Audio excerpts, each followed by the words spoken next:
Planning for the new year takes time, insights, and feedback from a variety of players.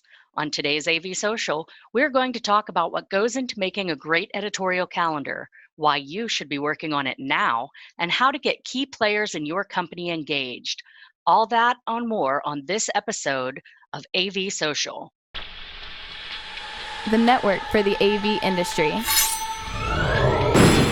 What are you listening to? This is AV. This is AVNation. This is AVNation. This is AVSocial number 51. Outcome, not output. Support for AVNation is brought to you by Chief, the global leader in commercial AV mounting solutions, and by Middle Atlantic, what great systems are built on. As we do each fall, here at AVSocial, we remind you that now is the time to start thinking about your social and marketing calendar for the new year. Today, we're going to highlight some best practices in creating an editorial calendar, executing it throughout the year, developing a plan for the new year, and when the best time to start marketing to clients about upcoming events, specials, and deals might be. I'm Dawn Mead. This is AVSocial, and as usual, I'm joined by my lovely co-host, Ms. Kelly Perkins. Hi, Kelly. Hey, Dawn. How's it going? Wonderful. How are you? I am good. And who else is with us today, Kelly? We have Abby Wolf with Corey's AV. Hi. Welcome. We have Haley Klein with PS&I. Hi there. And Miss Amanda Rowe from Bose Professional. Hi, everybody. Thanks for coming, guys. Absolutely. Thank you, everyone. We kick it off here. So maybe, Haley, do you want to start? When would you start planning for 2020? Sure. There's no really hard, fast rule, in my opinion, as to when you should start planning. I think that's good marketers. It's really an ongoing thing. Always trying to look at what you can do better and how you can expand on things that you've historically done in the past. That being said, I think that you need to evaluate what you have done in order to analyze some of those strongest deployments and strongest things you've done throughout the year and expand on those. So I think having a check-in probably after the first half of the year is probably a good starting point. You're not too early at that point. You're kind of right in the middle of things. Personally for us, it works well because our organization is very heavily weighted on events in the first half of the year. And during those events, we make it a point to gather feedback from our members. So we take that feedback, we assess it with the team, and really identify what we did well and where we can expand, and maybe where we completely miss the mark in some cases, and then evaluate that to be in planning for the 2020 year. So I think it's kind of it depends on what you're doing in the organization, but I think 6 months is kind of a good starting point into getting that 2020 strategy in place. Rock on. How about you guys?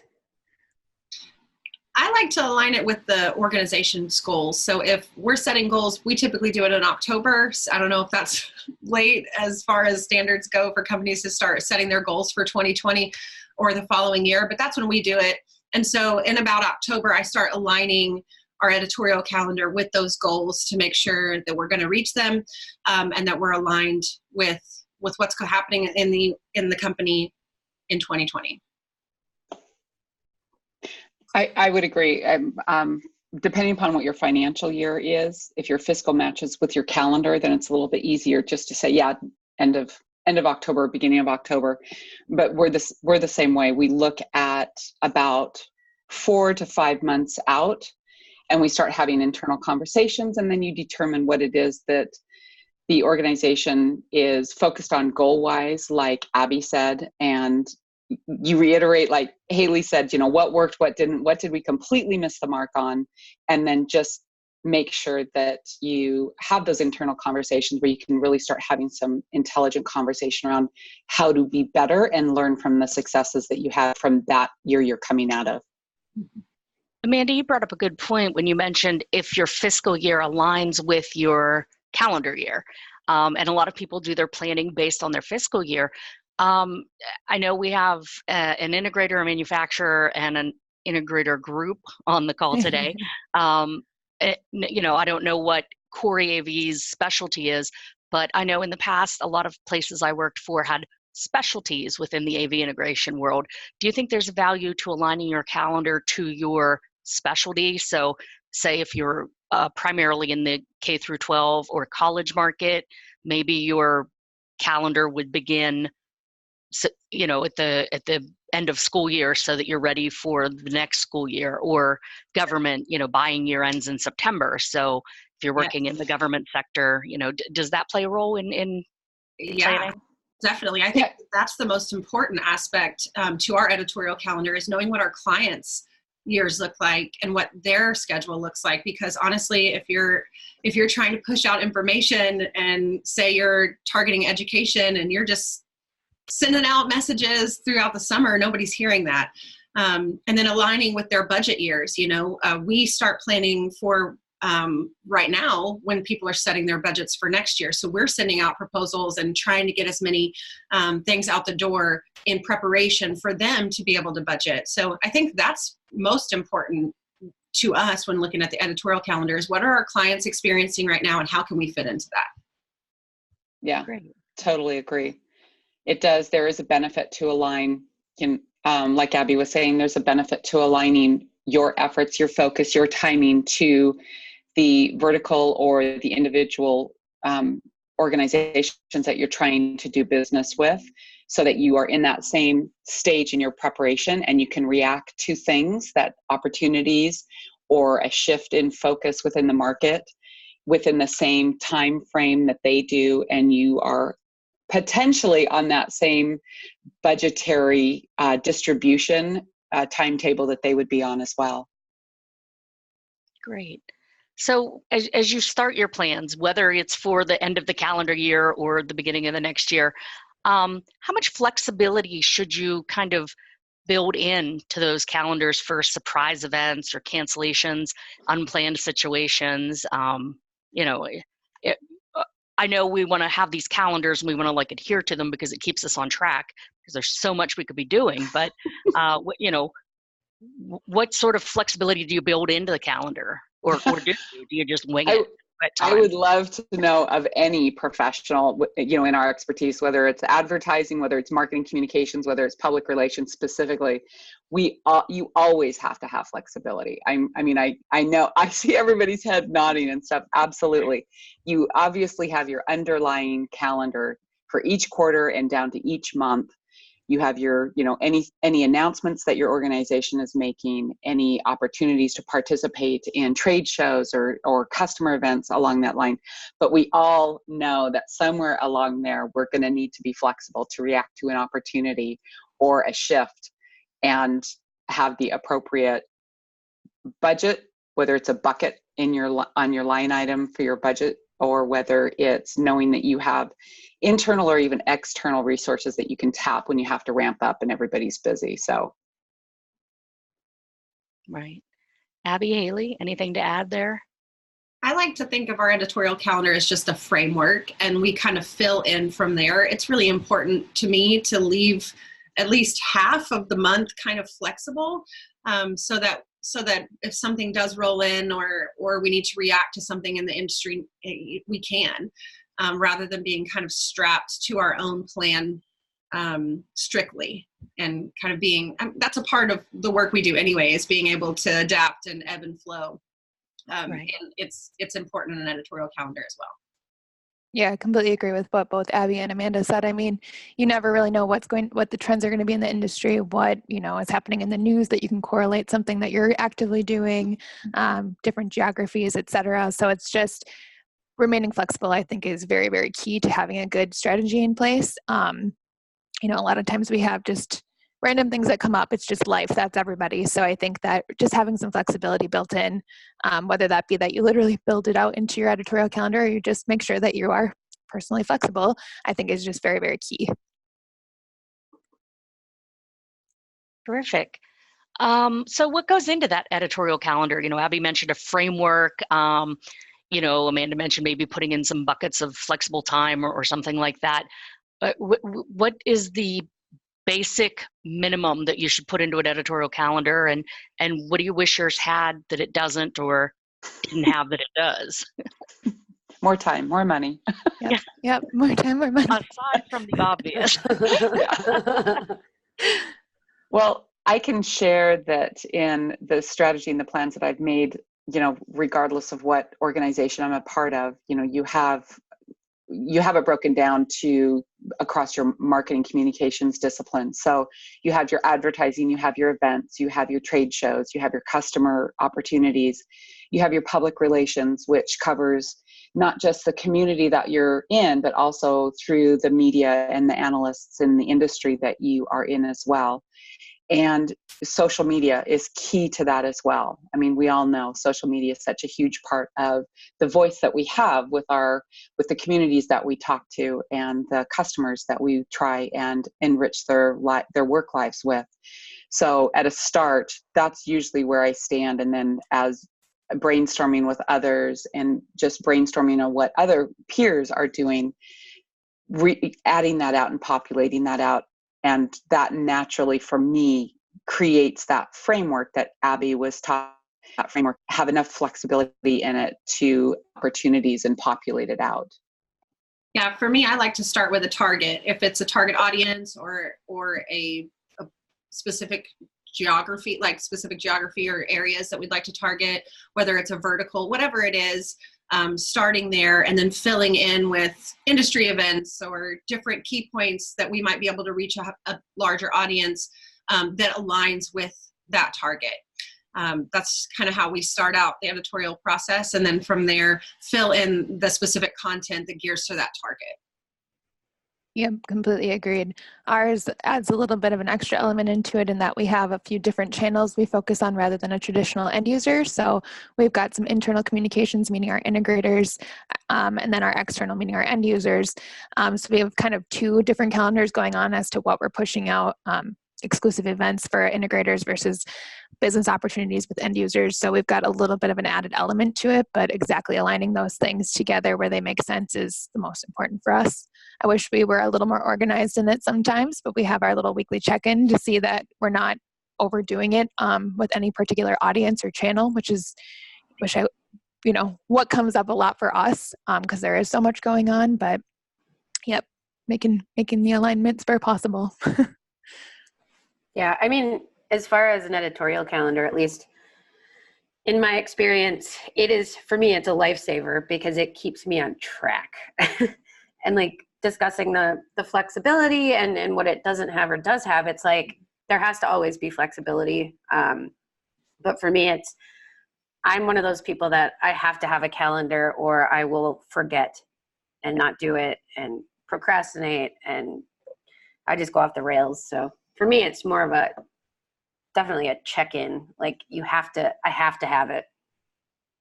I think that's common for marketing folks to creatives, just kind of, shiny.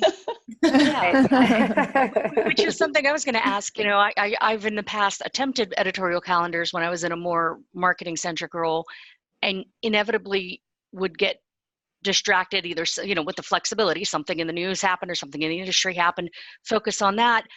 And then it's kind of that vapor lock of where do I go next? Do I go back to the one we skipped to, make sure we include it? Do I stick with the calendar going forward and just drop that theme? I mean, how do we evaluate and adjust our calendar or our plan as things happen? And not just by adding things, but I mean, we're coming up on, different anniversaries or with everything in the news, sometimes negative things happen and we have to kind of, out of respect, put the marketing on hold for a week or two and then getting back on track. How do we evaluate and adjust that? I think you said it just perfectly, Dawn. You evaluate and you adjust. Because, if you're looking at a 12-month calendar and you have 12, topics that you want to cover on a monthly basis, something's going to come along and in month 5, that topic isn't going to be relevant right now. And it's one of those situations where it's like, okay, right now we're not going to talk about X because it's really not relevant. We have another opportunity. So let's put a pin in the original topic considered for that month. And let's focus on this opportunity that we have that people are talking about right now. So it goes back to, evaluating, reevaluating and making sure that you're not just locking in an editorial calendar, not locking in activities for each quarter and not moving from that. Because like Kelly said, it's your guidepost, right? Your calendar is your North Star, so that you can periodically do a touch base and make sure that you're at least hitting the high level goals that you wanted to hit, but that you adjust and you remain flexible. Yeah, beautifully said, Amanda. I think it's just what we keep talking about. It's that flexibility that's built in, and then kind of helps to have that archive bucket of, okay, this is what I had planned, this is what I have in creation, and now I can go back and I can add that in at a time where maybe my resources are tapped and I need something. So it's Right. a good opportunity to live in the moment in those specific times. Yep. Well, especially, coming from a manufacturer, it's like products are never released when you want them to be released, you know? So it's like, you have to have that flexibility and the ability to say, okay, not yet. Or like Kaylee said, have some stuff in the can ready and waiting for, for those times where you just stuff isn't planned and isn't ready. So within and without the company, inside and outside, who should be involved in executing your calendar throughout the year? I mean, we're all or have been marketing people, so of course it's always on us. And as Kelly says, we get overwhelmed and try to follow that calendar, but there's so many things going on that we just have to do, especially if you're a one-man or woman marketing team. Who should we get? Who do we tap? Who do we say, hey, October is the month of this and this. We're going to cover. Give us content or help us or give me ideas, folks. For me, I love to bring in the folks that get excited about new ideas. So on my team, if you mention something to somebody, there are quite a few people who will come back to you and be like, I have an idea for that. I don't believe in designing by committee, especially when it comes to an editorial calendar, but I do believe in communicating exactly your idea for what that month holds or what the 2-week time frame holds. That's how we do it. We do it a month. We reevaluate at a month, and then we do it again on the 2-week mark, just so that we're staying relevant and kind of on our toes. But when you jazz them up at the beginning of the year about specific topics, they have months to look for opportunities and to help you kind of find information that you might need. Some of our best content we've ever done has come from ideas because employees got jazzed up about something that I mentioned or something that we were planning on doing. So I think it's really important to get their buy-in with ideas and not necessarily in a plan. I mean, who are these employees? Do you reach out to your executives, to your techs, to your office staff? I mean, I would say, Dawn, with that, it's understanding, because we all have to answer to executive management, right? We all need to make sure that we understand at the highest level what the goal is for the organization for that fiscal year, as well as how this current year plays into where we want to be and what we want to succeed at a few years down the road. So, like a lot of disciplines, we're working in the here and now, as well as preparing what we're doing to have effects down the road. And so I have found, once identifying what those goals are, what is it that we need to accomplish, making sure that those are solidly stated and understood, then, like Abby was saying, then you find out where your passion lies within your organization. And sometimes that passion lies just outside your organization with a customer or a partner. And that's where you can really tap the knowledge and the excitement around a certain topic or a certain idea to populate and to fill in, if you have an opportunity to do something around a social campaign. One of the things that I know that everybody in this conversation can address or can identify with is all too often people want to jump directly to the tactics. They want to say, oh yeah, we should put together a piece of collateral that says this, or we should definitely participate in this event and make sure we have this many people in seats. And making sure that we step back and we really talk about what it is that we want to accomplish for this time period and how are we going to measure it, and being outcome focused and not output focused.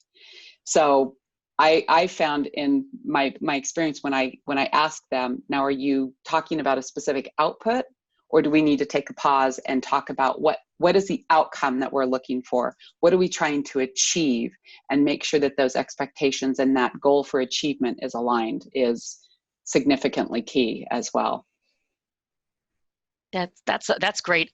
Outcome based versus output based, because I know in my years in marketing, I've been like, oh, I have to get like 3 blogs written and I have to get like 12 posts out. And if I don't do that this week, it's not going to happen. And who's going to help me with that? So thinking more about the end result rather than just the quantity of words or pictures we spew out. I think that's pretty brilliant. So thank you for that, Amanda. Absolutely. Yeah, hey, and Ellie, anything? Yeah, go ahead. I was just going to say, and the you also brought up a good point, Amanda, about metrics. Like, you have to measure, because measure and go back and evaluate. Is this working? Is this not working? You can't. Do they say that the definition of crazy is doing the same thing over and over again and not changing? So it's like, yeah, I think metrics are important, and I think it's a lot of work and it's hard, but it pays off in the end. So I think well said. Well said. Yeah. Bravo. Amanda's killing it today. Yeah, she is. You can tell the coffee's kicked in. Editorial calendar, put Amanda on all the shows, because she'll Right. no pressure. So here we are. We've picked the time of year. We've started talking about budget. We've evaluated and looked at metrics of what we've done in the past and what we hope to accomplish outcome-wise. What are your best couple of tips or tricks to get your team to help you plan? Because I know very often we're one man or one woman shows, but we're never really a one man or one woman company. So we've got other folks in the company. How do we get other folks on board to get that buy-in that you all mentioned? Donuts. And get people excited. Donuts. All right, free food. Making them own it, like, what are you hearing out in the field? What are our clients saying to you? And getting them to start thinking about that kind of mentality of, oh, I've answered that question 4 times this week. Maybe that's a blog. Or, I really care about this one topic and I got certified in it, and now I want something done with this. I think that kind of buy-in is priceless, because then you've got multiple marketing people out in the field rather than just yourself, which is the case with me. Yeah, absolutely. Abby, that's a really good point. Once people have skin in the game, and once you have conversations with them and share with them, you're the one that's out in the market. You're the one that's having the conversations. You're the one that's dealing with the challenges of the phone calls, et cetera. What is it consistently that you are hearing, or what is it that you continuously come across? And like Abby said, maybe it is a blog post. Maybe it's addressing it through a piece of collateral. Maybe it is answering somehow the questions that keep coming up from integrators in an article that's educational, in several of the channel books. So that's absolutely right, Abby. Agreed. I think making your editorial calendar a resource for your team is absolutely imperative. It's helpful. They can give you feedback in real time. It's, discuss trends, and like Abby said, just give skin in the game, makes them excited, makes them passionate when they see something that they've accomplished or can give input to, and see that in writing or in video or in any kind of content outlet. I think that's where the aforementioned check-ins are so important to the success of any given party, just whether that be a quarterly business review or annual meeting or what have you, just again to identify those opportunities, or something very informal with different engineering teams, sales teams, et cetera, just to build out that information on what they're coming across or what they're excited about. I think is a good way to get them excited and to get them involved. And then planning early. I'm very guilty of this, but I think planning it out earlier will give you more wiggle room. And again, we'll develop a framework that then you can work with. So I think that's the best way to kind of get your team involved and make them just as excited as you are to be creating this stuff. Well, and a lot of the times too, I think it's our jobs, as marketing leaders to pull that information from them too, because we work with a lot of smart people and like ridiculously smart. And sometimes sometimes people struggle to realize that what's in their heads are so important and so interesting to the rest of the world, and they just can't explain it. So I think it's important for us to really reach out and get that knowledge and that information out of their brains out to the real world. Mm-hmm. Translate That reminds me one of the it was actually one of the NSCA summits that I went to several years ago, and they said, forget the elevator pitch. You want to be able to tell people in 10 words or less what you do. Mm-hmm. And as an AV marketer, my 10 words were, I translate or interpret tech talk for humans. So what Kelly said, get to know what people are passionate about, what their technology is or their design is, or understand what our teams are doing outside of the little marketing room or marketing corridor, and then use that to talk to our customers. So. That's a really good point. I remember having conversations in previous roles where whether it was an executive or an engineer or somebody would look at me and say, I don't understand why we're having this conversation. Explain to me why you want to talk about this. And it was sharing with them that knowledge that they have that is everyday and is natural to them is not the knowledge that is readily available within the industry. So they needed to be that subject matter expert and provide that information, that perspective, that understanding, whether it's a technology or a trend, and how can we best do that so that the conversations we have share that knowledge and share that information so it does become commonplace. So also having those conversations internally as well. Right, absolutely. Absolutely. Well, we're coming up at the end of our time here today. I want to thank all of our guests for being here today. And one of the things we do here on AVNation is we always do it once around the table to let everyone know where we can find you and or your company online or in the real world. So let's start with Miss Haley Klein. Where can folks find you? Where can folks find PSNI? Yep, you can find me at psni.org, or you can find PSNI rather at psni.org, and then you can find us on any of our social channels. We are at PSNI_AV on Twitter or PSNI_Haley on Twitter, and we are also on LinkedIn and Facebook. Wonderful. Thank you for coming. Thanks. Abby, where can folks find you or Corey's AV? If you want to follow Corey's Audiovisual, you can find us on all the social channels at Corey AV, no S. You can also check out our website at corey'saudiovisual.com. We'd love to have you as a fan and a follower. Fantastic. Great. And can folks find you anywhere or just follow Corey's? You don't want to hear what I have to say on social media. It's pretty boring. All right. Well, thank you for coming here today and talking with us about this topic. Amanda, where can folks find you and or Bose Professional? So you can find Bose Pro at pro.bose.com. And you can find me probably, whether you like it or not, on LinkedIn, Twitter, and Facebook, of course, as well as you can find Bose Pro too. So fantastic. Thank you for coming and using your words to say exactly what all of us were thinking half the time. Of course. And Kelly, where can folks find you and NSCA and or Ignite? Well, NSCA, NSCA.org or igniteyourcareer.org for the Ignite folks. And then you can find me, Kelly P. Perkins, on LinkedIn, Twitter, Facebook, Instagram, blah, blah, blah. Well, thank you as always for coming and co-hosting with me.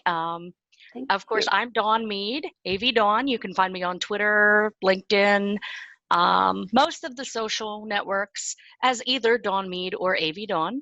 You cannot necessarily find my company because we don't talk about who I work for now that I work for a very large government contractor of sorts. That's a secret, but you can still find me on socials. And of course, you can always find me here at avnation.tv, hosting the AV Social Show and occasionally cropping up on some of the others as a guest. Thank you so much all for watching and listening. And this has been AV Social.